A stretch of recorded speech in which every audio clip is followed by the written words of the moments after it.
جاتني مرة في قالمة، جات قالت لي يا ودي حبيت نسقسيك، قالت لي ماليا كاع راهم قاطعيني، ما يخلونيش نجي ضيفة عندهم، ما يحبونيش لأن عندي العين. اعترفت قالت لي صح عندي العين، قالت لي كي نشوف في إنسان يطيح.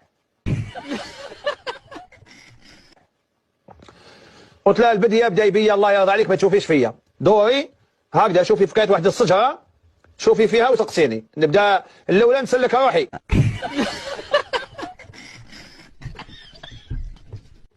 والله الذي لا اله الا هو هذيك العشيه اللي تحرقت رجلها تحرقت، اللي رجلها تكسرت بالجبس ولات بالجبس، اللي طاحت من الدار، حتى جالي هذاك المكلف هذاك المركب السياحي قال لي يا شيخي كاين ظاهره غريبه، قال لي ما كاش دار في هذا الحي ما صارت لهمش مصيبه اليوم. قلت له راهي كاين فلانه راهي تقعد في التاقه واللي يجوز تعطيه.